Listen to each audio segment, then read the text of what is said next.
Boa noite a todos, que a graça e a paz de Cristo Jesus seja sobre a sua vida, amém. Gostaria de deixar registrado aqui, que na outra série que nós fizemos, me veio um louvor na cabeça, e eu pensei assim, como seria legal se tocasse esse louvor. Eu lembro que no episódio o Ageu ministrou o louvor do Fernandinho, aquele que diz que a terra estremeceu, o sepulcro se abriu, e eu falei, olha como Deus é bom, né? O louvor que eu tinha pensado, Deus ministrou no coração do Ageu para cantar. E hoje, com a série que iniciamos hoje, vai estar aqui a tela da série. Eu pensei, como seria legal se tocasse aquele louvor lá, quem já pisou? Eu pensei, e eu nem podia ter mandado, né, para combinar, mas acabei não mandando. Mas eu creio que o Espírito Santo é o mesmo, Deus é o mesmo. E foi o louvor que a Débora encerrou aqui, o nosso momento de louvor. Então eu louvo a Deus por isso, porque eu creio que esse tempo, essa série que nós estamos iniciando aqui, é a palavra que Deus quer entregar para a sua igreja, é aquilo que Deus quer falar com você, porque Deus, Ele deseja falar com você, Deus deseja se revelar a você, e de uma forma que você entenda, e de uma forma que você compreenda.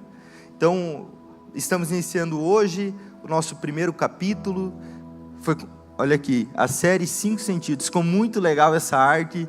O episódio hoje, número 1, que é a respeito do paladar. Para isso a gente colocou uma lembrancinha. Quantos receberam essa lembrancinha? Quase todos, que legal. E de que sabor que é essa bala aqui? Caramelo? Como que você sabe que é de caramelo? Pelo paladar, muito bom. Ou porque ele comeu essa bala, ou porque ele já comeu uma semelhante. Se uma pessoa que nunca comeu e nunca viu essa bala, ela jamais saberia o gosto que tem essa bala. Então, quando nós provamos algo, nós criamos memória desse algo. E quando nós pisamos no Santo dos Santos, nós não conseguimos mais viver em outro lugar. Então, toda essa série aqui, todos esses episódios têm um único objetivo: que nós possamos conhecer mais do Senhor, provar mais do Senhor. E quando nós fizermos isso, a nossa vida não vai ser mais a mesma. Amém? Eu gostaria de ler um Salmo 119, 103, antes de iniciarmos a leitura do texto que vamos acompanhar hoje. Salmo 119, 103. Quão doces são as tuas palavras ao meu paladar, mais que o mel à minha boca. A palavra de Deus, ela é doce, ela é suave, ela é agradável. Desculpa. E é essa palavra que nós vamos falar e ver nessa noite. Sofia, você pode abrir no Salmo 34, por favor? Nós vamos ir lendo versículo por versículo. Não vou te dar muito trabalho hoje. Eu vou ler mais algum texto, mas não vai precisar projetar. Você que tem a sua Bíblia, você pode abrir no Salmo 34, até que seja projetado, já está aqui muito rápido. Então, antes de nós lermos o texto, eu gostaria de dar um pouco do contexto em que esse texto foi escrito. Por que eu sempre faço isso? Porque é muito importante nós entendermos a situação em que foi escrita, para nós entendermos a mensagem que esse salmo traz. Porque se nós pegarmos palavras isoladas, fora de contexto, a gente pode estar inventando coisas. Mas quando nós entendemos o background, aquilo que está acontecendo, nós entendemos a mensagem que Deus quer trazer para o nosso coração. Então esse salmo aqui é escrito por aquele rei que gostava de tocar harpa, que era um guerreiro. Alguém me ajuda? Qual que era o nome do rei? Rei Davi. Ele escreveu o Salmo 34. Quando que o rei Davi escreveu o Salmo 34?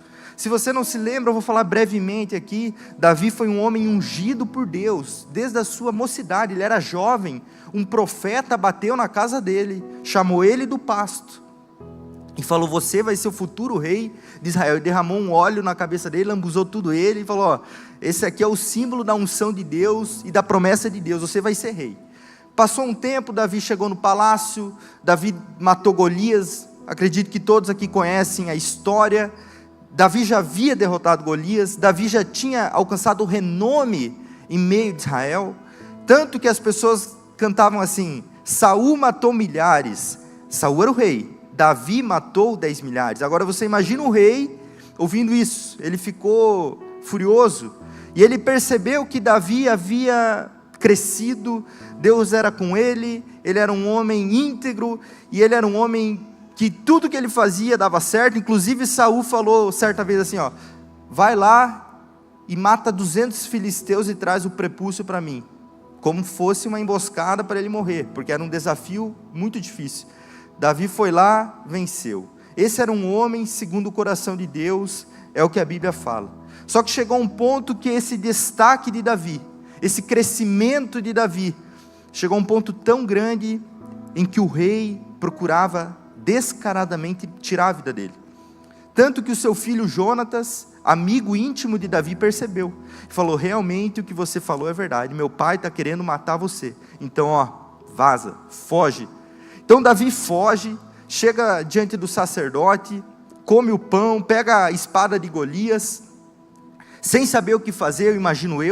Você imagina, um homem que tinha uma promessa de Deus, sabia que tinha uma unção para ser rei, era o chamado dele ser rei de Israel, mas ele está sendo perseguido, sem saber para onde vai, porque se ele voltasse para o palácio, o rei iria matá-lo, se ele fosse para sua família, o rei iria procurá-lo naquele lugar. Então ele, imagino, está fugindo, sem saber para onde vai, angustiado, desesperado, e aí ele fala, eu vou ir no rei dos inimigos. Ele pensou assim, eu vou lá e vou pedir refúgio lá, vou me humilhar e vou conseguir ali um cantinho para mim. Só que aí ele chega lá, diante de Aquis, que era o rei de Gate, inimigo de Israel, e ele percebe, poxa vida, o que eu vim fazer aqui? Porque os soldados falaram, você não é Davi, aos quais cantam, Davi matou milhares, Saul matou milhares, Davi matou 10 milhares. Então ele percebeu, puxa vida, eu estou numa situação de perigo aqui. E esse cara faz algo que eu queria ver a cena, tinha que ter no Netflix. Ele se faz de louco, ele começa a espumar pela boca, arranhar as portas, fazer que não estava mais ali. Eu não vou tentar imitar ele, para você não dar risada na minha cara, mas você pode pensar aí na sua cabeça, Davi se fazendo de louco, porque ele se arrependeu de estar ali diante do rei, e o rei fala, o que vocês me trouxeram? Vocês me trouxeram louco, deixa que vá embora. E aí Davi vai embora, mas no meio de toda essa história, ele escreve esse salmo, que é um salmo de louvor a Deus, e um testemunho de Davi. Nós vamos separar em 3 partes esse salmo, que é o testemunho de Davi e a ação de graças que ele fez a Deus, o convite que ele fez para nós, e como nós desfrutamos desse convite. Vamos ler Salmo 34, versículo 1. Davi começa o salmo assim, bendirei o Senhor em todo o tempo, o seu louvor estará sempre nos meus lábios. Lembre, ele está numa situação de perigo, ele recebeu um livramento, ele está fugindo. É fácil nós falarmos em louvar a Deus, quando tudo vai bem na nossa vida. Esse salmo foi escrito, talvez um dos piores momentos de Davi, onde ele viveu fugindo nos desertos. Ele escreve isso, gloriar-se-á no Senhor a minha alma, os humildes o ouvirão e se alegrarão. Engrandecei o Senhor comigo, e todos a uma lhe exaltemos o nome. Busquei o Senhor, e Ele me acolheu, livrou-me de alguns dos meus temores. É isso? Todos os meus temores. Contemplai-o e sereis iluminados, e o vosso rosto jamais sofrerá vexame. Clamou este aflito, e o Senhor o ouviu, e o livrou de todas as suas tribulações. Então Davi, mais esse, o anjo do Senhor acampa-se ao redor, esse a gente gosta de deixar aberto, né? O anjo do Senhor acampa-se ao redor dos que o temem e os livra. Então Davi escreve até aqui, resumidamente, louvando a Deus pelo livramento que Deus deu, porque ele poderia ter sido torturado, ele poderia ter sido aprisionado, ele estava desesperado, ele não sabia para onde ir, mas Deus em todo esse processo estava aguardando Davi. Inclusive quando ele chegou na casa do sacerdote, que comeu o pão santo lá, tinha Doeg, um cara que era faixa de Saul, e mandou um recado: ó Saul, Davi passou por aqui.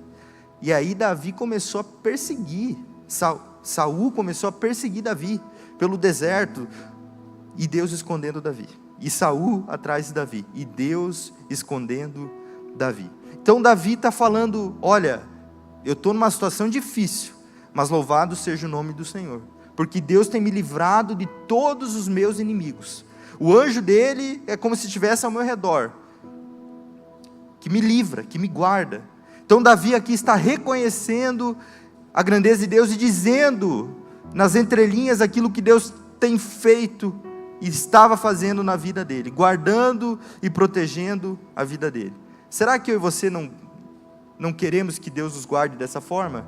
Eu não sei você, mas eu desejo isso, que Deus possa me guardar nos piores momentos da minha vida.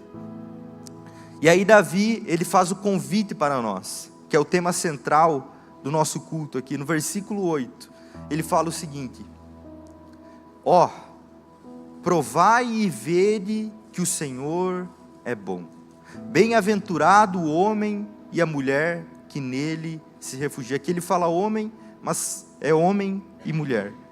Provai e vede que o Senhor é bom. Davi estava falando mais ou menos assim: eu provei desse Deus, mas você precisa provar desse Deus. O maior risco que nós corremos em ser uma pessoa que vem na igreja é conhecer o Deus da pessoa do seu lado, mas não conhecer o Deus da sua vida. Você precisa provar de Deus, você precisa conhecer a Deus. Quantos aqui já tiveram alguma experiência marcante com Deus, seja na igreja, um encontro com Deus, alguma conferência, algo assim? Levanta a mão. Você já teve? Agora você me explica, você que já teve uma experiência com Deus, como você faz para falar para a pessoa do seu lado essa experiência? Como que faz? Você sabe que Deus falou com você, você sabe que foi transformador aquilo ali, mudou a sua vida, um encontro com Jesus. Como que você faz para a pessoa do seu lado saber disso? Como que faz? Como que você faz para a pessoa que nunca comeu uma bala de caramelo saber qual que é o gosto do caramelo? Como que você faz para uma pessoa que nunca comeu uma picanha na grelha, assim, mal passada, saber o gosto daquela carne? Como que faz? Como que faz? Não tem como. Não tem como. O que a gente faz? A gente fala: ó, vem e vê. Prova e vê. Experimenta. Daí depois você me diz: ah, mas eu não gosto. Experimenta. Ah, eu não gosto de igreja. Não, experimenta. Ah, não, Jesus, eu nem creio que existe. Não, experimenta. Experimenta, depois você diz. Porque uma coisa é você falar do Deus que você ouve, outra coisa é falar do Deus que você experimentou. E aqui eu volto a reforçar o risco que nós temos de viver uma vida dentro da igreja e nunca provar do Deus que é o dono da igreja. Isso pode acontecer. A gente pode vir aqui levantar a mão, pode vir aqui ouvir a palavra, mas está longe, o nosso coração está longe, a nossa cabeça está longe, e nós não verdadeiramente desfrutamos e provamos e conhecemos o Deus da igreja, o Deus da palavra, o Deus que deseja se revelar a você. Então é mais ou menos isso que Davi está falando aqui, ó. Olha, Deus me livrou de uma forma que eu não posso nem explicar. Eu estou louvando aqui, mas você não sabe na minha pele como foi. É igual eu e você.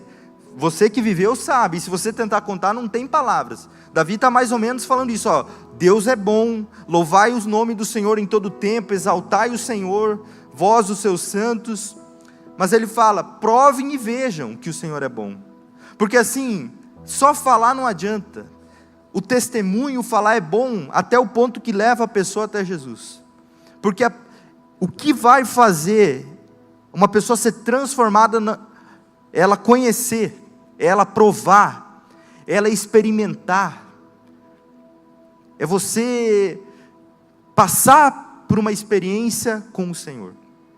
E aqui entra algo lindo da Bíblia, porque Deus, Ele sempre se revela de uma maneira única, especial, personificada.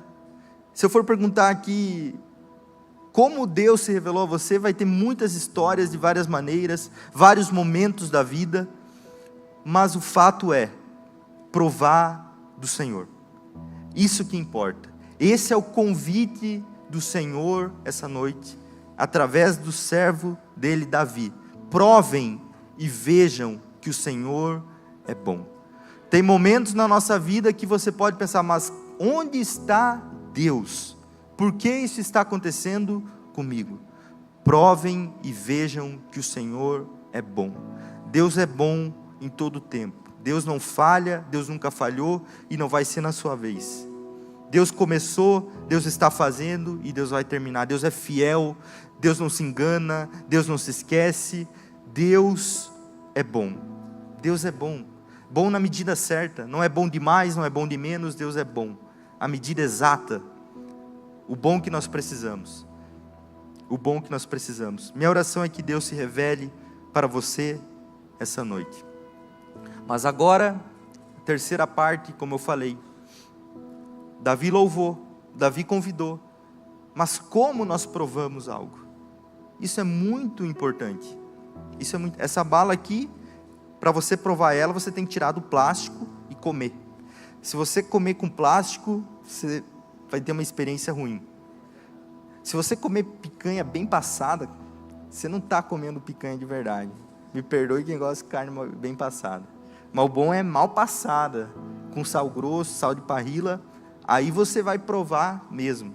Só que existe um modo para você provar. Existe um jeito para você conhecer. Não é de qualquer jeito. Tem coisas que são boas, mas existe uma forma para você conseguir experimentar. Porque se eu for perguntar para vocês aqui, quantos querem provar e ver que Deus é bom? Levanta a sua mão. Quase todos. Alguns não querem, mas até o fim do culto vão querer. Mas para você que quer, como faz? Como eu faço para provar? É só levantar a mão e falar que eu quero? Será que é só isso? Será que é só falar, não, eu quero comer uma carne hoje à noite? É só isso que você tem que fazer? Não, existe um modo, existe um preparo, existe um caminho. E aqui Davi começa a falar. E eu fico encantado com a Bíblia, porque talvez esse texto aqui foi escrito 1000 e poucos anos antes de Jesus. Só que esse texto é sobre Jesus, ele aponta para Jesus, ele fala sobre Jesus. Toda palavra é inspirada por Deus, e toda palavra aponta para Jesus. Então Davi começa a dizer agora, como nós fazemos para provar? Como nós fazemos para provar desse Deus e ver que Ele é bom? A partir de agora nós vamos ler versículo por versículo, como fizemos até aqui, e nós vamos destacar o que nós precisamos fazer para provar. E vai, ao mesmo tempo que vai ter o caminho, vai ter a recompensa. Porque sempre quando Deus nos dá um princípio, acompanhado do princípio vem uma promessa. E quando nós cumprimos o princípio, nós vivemos a promessa. Não tem como vivermos as promessas de Deus sem vivermos debaixo dos princípios de Deus. Deus instituiu princípios. Então Davi fala, provem e vejam que o Senhor é bom. E começa, temei o Senhor vós os seus santos, pois nada falta aos que o temem. Mas aí eu pergunto para você, temer a Deus, é você ter medo de Deus? Sim ou não? Não. O temor, ele é diferente do medo. O medo faz você se afastar. O medo faz você não querer chegar perto. Já o temor, ele está envolvido com a reverência, com o respeito, com a honra. Uma coisa que eu gosto de pensar em relação ao temor, como nós nos portaríamos se o presidente da república estivesse aqui? Se a maior autoridade que você possa imaginar estivesse aqui? Se uma pessoa muito famosa da atualidade estivesse aqui? Ou melhor, fosse jantar na sua casa depois do culto? Como você se comportaria? Como você agiria? Eu gosto de pensar nisso porque eu fico pensando, se eu tivesse um compromisso com o presidente da república, eu não ia chegar atrasado. Se eu tivesse um compromisso com o presidente da república, eu não iria vestido de qualquer jeito. Se eu tivesse um compromisso com o presidente da república, eu não iria falar qualquer coisa. Só que Deus, Ele é muito maior do que qualquer autoridade que existe na face da terra. Deus é o mesmo ontem, hoje e será para sempre. A Bíblia diz que a glória do Senhor Ele não divide com ninguém. A glória, o louvor, a honra pertencem a Ele. Só que talvez nós nos acostumamos com a igreja. Hoje é bonito vir na igreja.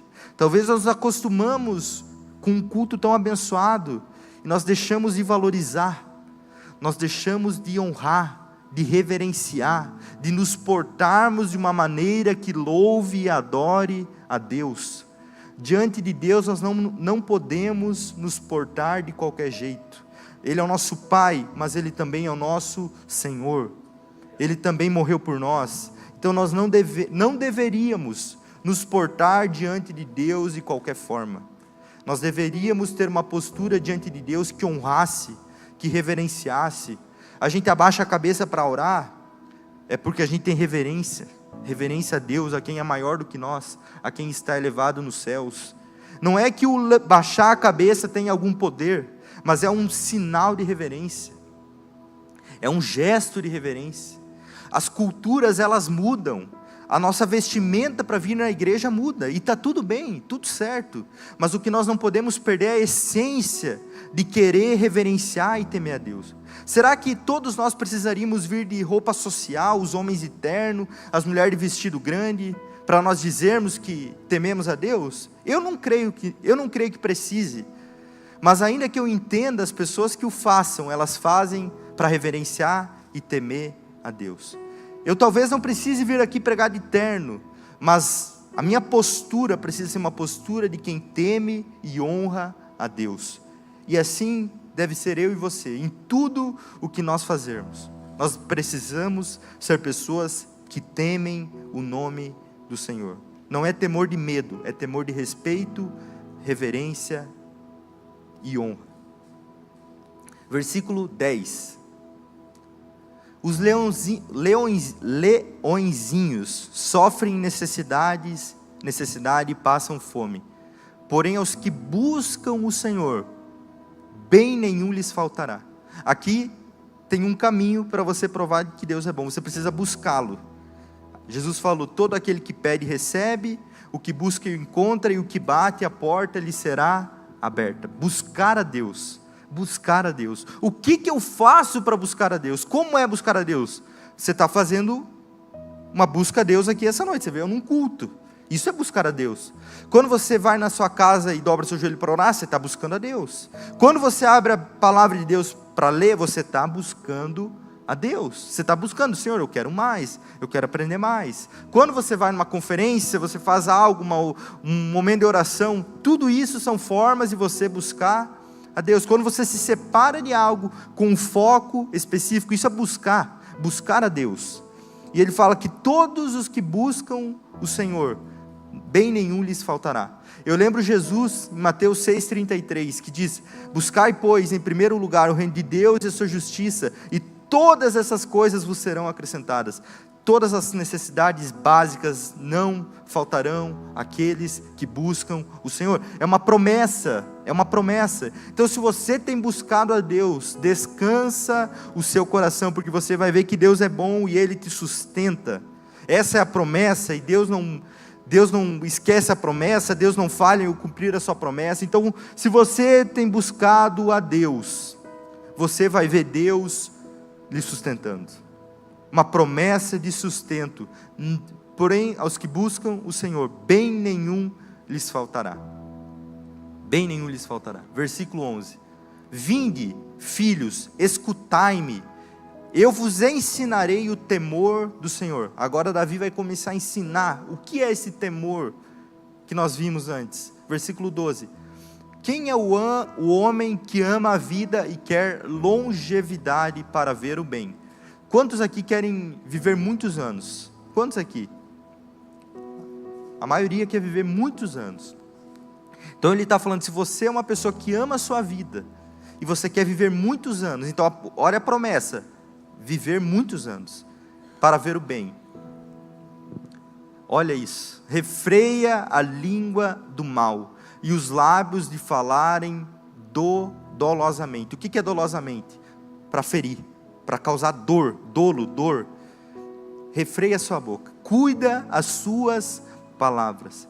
Para nós conhecermos o nosso Deus, para nós provarmos a plenitude do nosso Deus, nós precisamos cuidar as nossas palavras. Porque tudo aquilo que a gente fala é uma declaração. Cuidado com aquilo que você fala. Palavras são sementes, palavras não voltam vazias. Se você tem semeado palavras ruins, você vai colher coisas ruins, porém multiplicado. Cuidado com o que você fala. Aí você pode falar, não, mas isso é Salmos. Nós estamos no período da graça.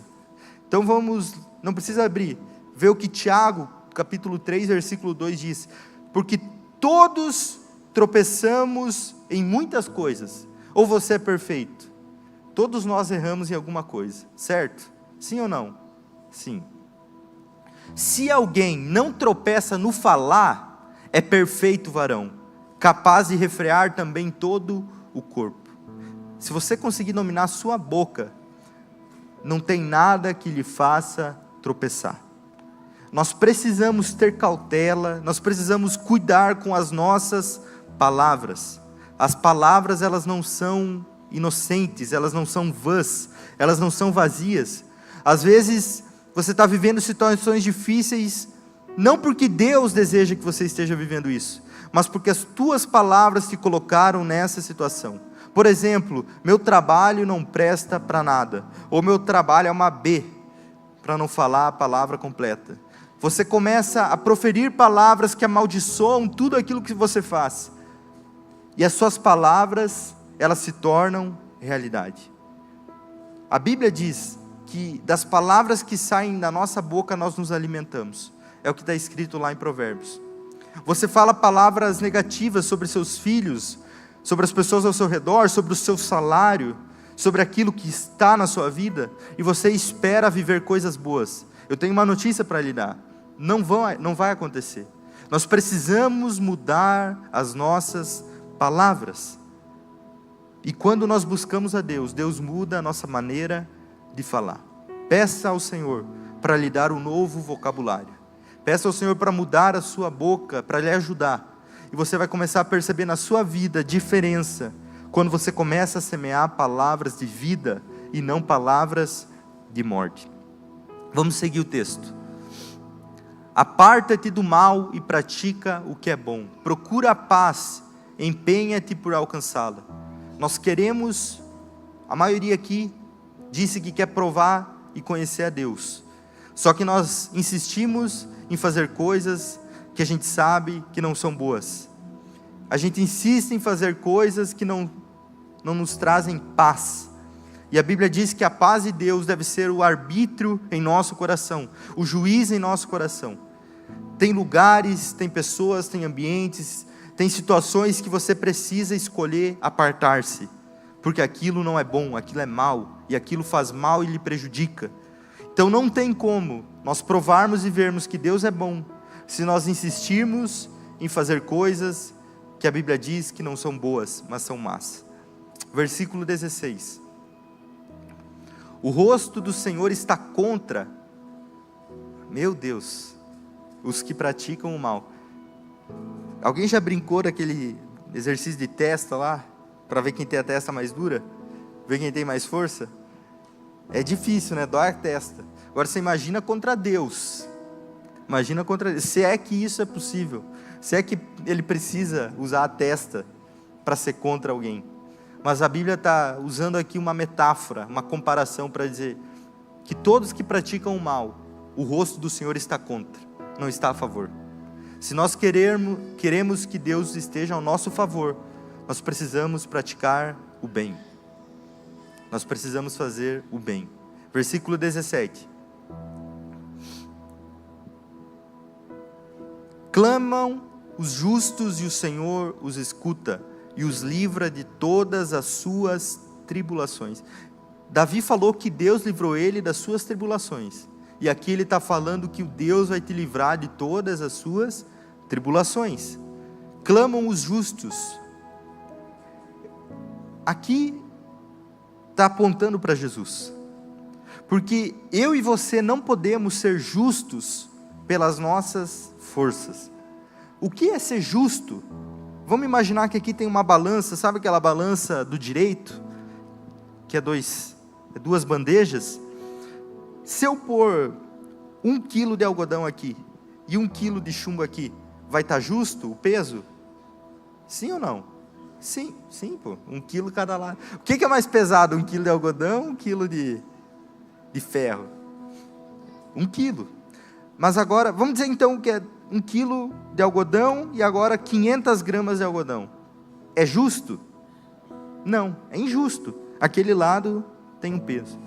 Toda vez que nós erramos, toda vez que nós pecamos, na balança da justiça, ela está crescendo. Nossos pecados, nossas misérias, nossos erros, nossos pensamentos ruins. Pensa aí, coisas ruins que você e eu já fizemos. Vai aumentando o peso na balança. Só que a Bíblia diz que pelo sangue de Jesus, nós temos a condição de se tornarmos justos. Ou seja, a balança dos teus pecados está lá embaixo. A dívida está lá em cima, porque a balança é proporcional. Vem Jesus, abaixa. Ele paga o preço. Ele pega aqui tudo o que era nosso. Erros, falhas, defeitos. E Ele fala, agora você é justo através do meu sangue. Então, todas as pessoas que receberam Jesus como seu único e verdadeiro Salvador, elas são consideradas justas diante de Deus, não pelo que fizemos, mas pela graça de Deus. Nós somos considerados justos. E Jesus fala, tudo o que pedirem em oração, crendo, recebereis. Aqui Davi está falando, clamam os justos, e o Senhor os escuta. É a mesma coisa, só escrita em tempos diferentes. Mas quando nós buscamos a Deus, através de Jesus Cristo, a nossa oração, ela é ouvida. Eu sou o caminho, eu sou a verdade, e eu sou a vida. Então nós podemos ter essa convicção, que se nós recebemos Jesus na nossa vida, o Senhor nos escuta e nos livra de todas as nossas tribulações. Versículo 18. Perto está o Senhor dos que têm o coração quebrantado, e salva os de espírito oprimido. Não tem melhor posição para nós estarmos diante de Deus do que um coração quebrantado. Davi mesmo escreveu, depois do seu erro e do seu pecado, que um coração contrito e quebrantado, esse Deus não rejeita. Davi também escreveu que se hoje ouvirem a voz do Senhor, não endureçai o vosso coração. Derrama seu coração diante de Deus, e você vai ver que o Senhor está perto de você. Ele recolhe no seu odre as suas lágrimas. Ele cuida, Ele se importa, Ele te conhece. Mas nós precisamos nos humilhar, nos quebrantar diante do Senhor. Versículo 19. Muitas são as aflições do justo, mas o Senhor os livra de algumas. De todas, de todas, de todas. Preste atenção, o chamado de Deus para nós, não é para que a nossa vida seja perfeita. Jesus falou a mesma coisa em outras palavras. No mundo vocês vão ter aflições, tende bom ânimo, eu venci o mundo. Então, aflições, eu não sei qual que é o nome da sua aflição hoje. Pode ser depressão, pode ser falta de vontade de viver, falta de alegria, pode ser uma doença, pode ser pensamentos que têm te atribulado, te atormentado. Eu não sei qual é o nome da sua aflição, falta de dinheiro, dívidas, enfim, divórcio batendo a porta, aflições que a vida lhe impõe. Mas a Bíblia está dizendo que muitas são as aflições do justo. Nós vamos passar por aflições, mas o Senhor nos livra de todas, de todas, de todas. É nas aflições que nós vemos a mão do Senhor agindo na nossa vida. Então receba nessa noite o cuidado do Senhor, receba nessa noite o livramento do Senhor, porque quando nós buscamos a Deus, o livramento é uma promessa, o livramento é uma garantia.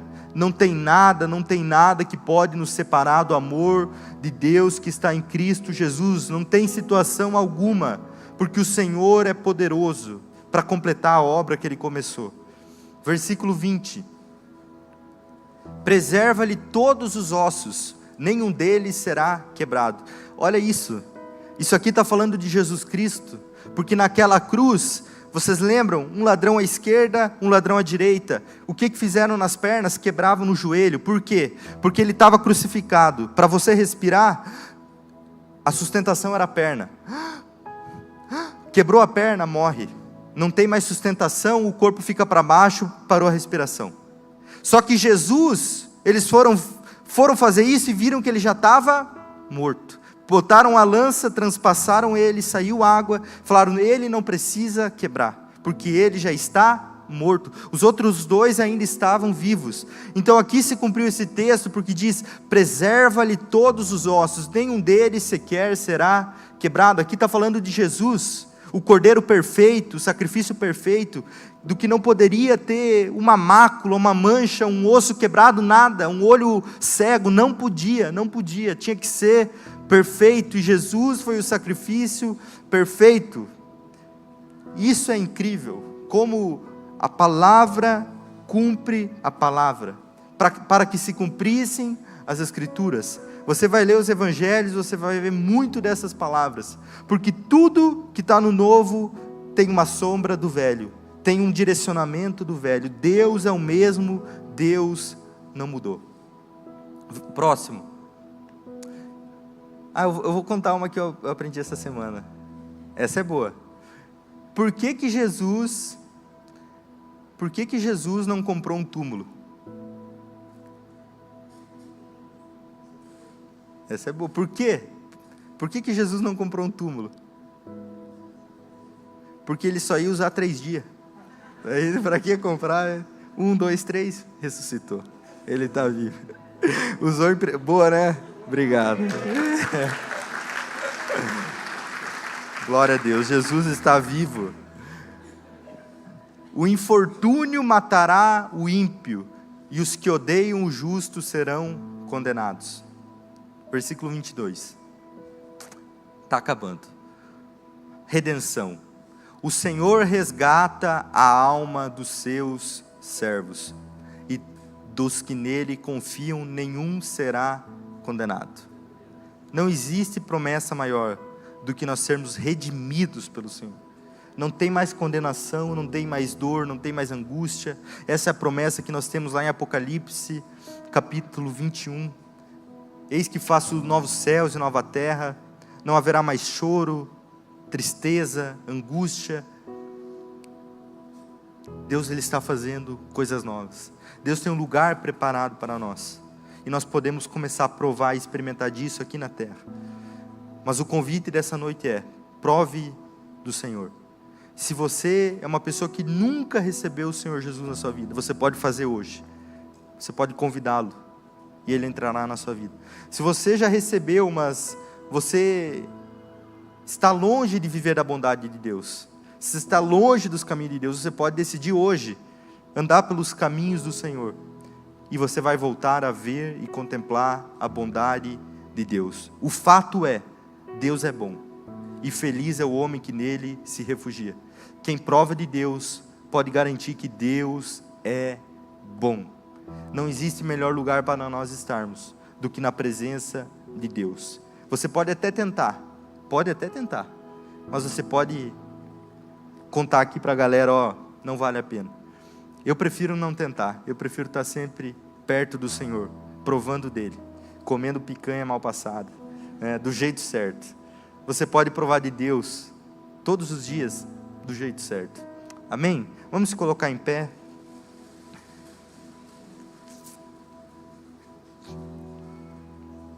Vamos orar rapidamente. Se você deseja receber o Senhor Jesus, eu vou orar por isso, e você pode ir confirmando a minha oração, e declarando com suas próprias bocas, com a sua própria boca. Se você quer, Senhor, eu sinto que eu não estou longe de viver essa verdade, você também pode ir confirmando e concordando com a oração. E se você está nesse lugar em que nós vimos aqui, que você possa orar para Deus te conservar nesse caminho. Amém? Pai, nós te agradecemos nessa noite. Nós louvamos o teu nome, Senhor. Nós cremos, Pai, que o Senhor é bom. Nós temos visto, Pai, que o Senhor é bom. E nós queremos nos refugiar debaixo das tuas asas, Pai. Para aqueles, Pai, que estão recebendo o Senhor pela primeira vez no dia de hoje, Pai, que o Senhor, Pai, possa entrar e fazer morada, Pai. Se tem aqui um coração contrito e quebrantado que deseja receber o Senhor, Pai, que o Senhor entre e faça morada. Pai, aqueles que estão afastados da tua presença, Pai, que hoje o Senhor os atraia de volta. Ajuda-os, Pai. Ajuda-os, Pai. Traz à memória as promessas. Traz à memória, Pai, os planos e os projetos que o Senhor tem. Ó Pai, e para nós que estamos no teu caminho, que o Senhor nos ajude a permanecer nele, Pai. Nós dependemos de Ti. Nós dependemos da Tua graça. Nós dependemos da força de estar debaixo da sombra do Onipotente. O Senhor é que nos guarda. O Senhor é que nos livra, o Senhor é que nos esconde do inimigo, o Senhor é que firma os nossos passos, os joelhos vacilantes. É o Senhor que nos dá força, é o Senhor que renova as nossas forças, é o Senhor que nos dá capacidade, é o Senhor que nos dá entendimento, é o Senhor que abre os nossos olhos, é o Senhor que nos permite provar e ver que Tu és bom, Pai. Nós te agradecemos, Pai, nós te louvamos nessa noite. E a igreja diz... Amém. Você pode dar uma salva de palmas a Deus.